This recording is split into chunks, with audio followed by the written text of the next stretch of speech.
So हे 36वं वर्ष आहे पुणे फेस्टिवलचं आणि कृष्णकुमार गोयल माझ्यासोबत आहे. ह्या वर्षीचं काय वैशिष्ट्य असणार आहे फेस्टिवलचं? किती रंगारंग कार्यक्रम पुणेकरांना बघायला मिळणार आहे? खूप खूप शुभेच्छा तुम्हाला. काय सांगाल यावेळीच्या फेस्टिवलविषयी? 1989 साली आदरणीय सुरेशभाई कलमाडी यांच्या प्रयत्नातनं हा पुणे फेस्टिवलची सुरुवात झाली. गेली 35 वर्ष एकापेक्षा एक कार्यक्रम आम्ही पुणेकरांना देत आहोत.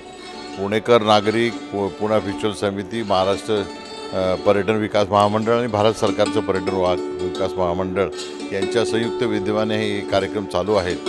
या कार्यक्रमाचं वैशिष्ट्य म्हणजे उद्घाटनाच्या कार्यक्रमामध्ये वेगवेगळ्या देशातल्या लोकांचे ज्या कार्यक्रम आहेत, राजस्थानी कार्यक्रम असेल, बिहू डान्स असेल, काठी डान्स असेल, त्याच्यानंतर जे परदेशातले 18 देशाची जे मुलं आहेत, मुलं मुली, त्यांचा एक चांगला मराठीवर आधारित डान्स तो सिम्बॉयसिसतर्फे आपण यंदा साजरा करतो आहे. त्याचप्रमाणे राजस्थानी नृत्य खूप चांगल्या पद्धतीने यावर्षी करतो आहे. यावर्षी आपण विचार केला की मॅक्सिमम वेगवेगळ्या देशातील जे वेगवेगळ्या चालीरीती आहे त्याच्यावर आधारित कार्यक्रम आहे. अर्थात लावणी वगैरे तर आहेत, तो इथे आपली महाराजचं वैशिष्ट्य आहे.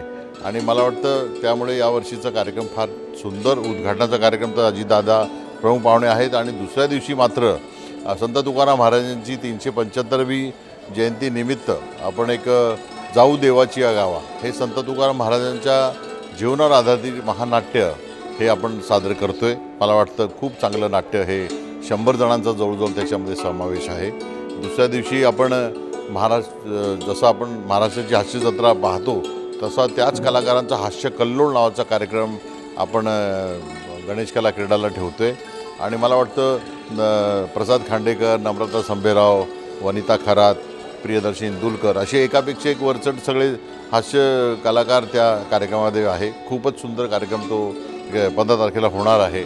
16 तारखेला मिस पुणे स्पर्धा आपण ठेवलेली आहे. गेली हे त्या स्पर्धेत 10वं वर्ष आहे आणि आपण पाहतो की दरवर्षी खूप चांगल्या तरुणी त्याच्यामध्ये भाग घेतात आहे आणि त्यांचा टॅलेंट शो त्या ठिकाणी होतो. यावर्षी वैशिष्ट्य असं आहे की आपले देवेंद्र फडणवीस यांच्या सुविद्य पत्नी अमृताजी फडणवीस यांनी यायचं कबूल केलं आहे आणि त्यांच्या हस्तेच आपण क्राउनिंग गणेश किल्ला करणार. मी पुणेकर नागरिकांना विनंती करेन की खूप धमाल असे कार्यक्रम 4 दिवस गणेश कला क्रीडाला ठेवलेले आहेत. सर्वांनी याचा लाभ घ्यावा. आणि त्याचबरोबर बालगंधर्व रंगमंदिर जवळजवळ 22 कार्यक्रम आपले आहे. 8 तारीख ते 16 तारखेपर्यंत महाराष्ट्र साहित्य परिषद नारदी कीर्तन महोत्सव आहे. पुणा क्लबला स्पोर्ट्स ॲक्टिव्हिटीज आपण त्या ठिकाणी करतो आहे. गोल्फच्या आहे. त्यानंतर मल्लखांब आहे. महाराष्ट्र मंडळामध्ये ते अनेक कार्यक्रम आपण घेतलेले आहे. बाईक रॅली ज्याला म्हणता येईल असं आपण मुंडव्याला त्या ठिकाणी आपण घेतो आहे. आणि यामुळे एकापेक्षा एक वरचढ असे खूप कार्यक्रम आहेत. मी सर्व पुणेकरांना विनंती का बरं हे सर्व कार्यक्रम विनामूल्य आहे. कुठेही तुम्हाला गरज नाही.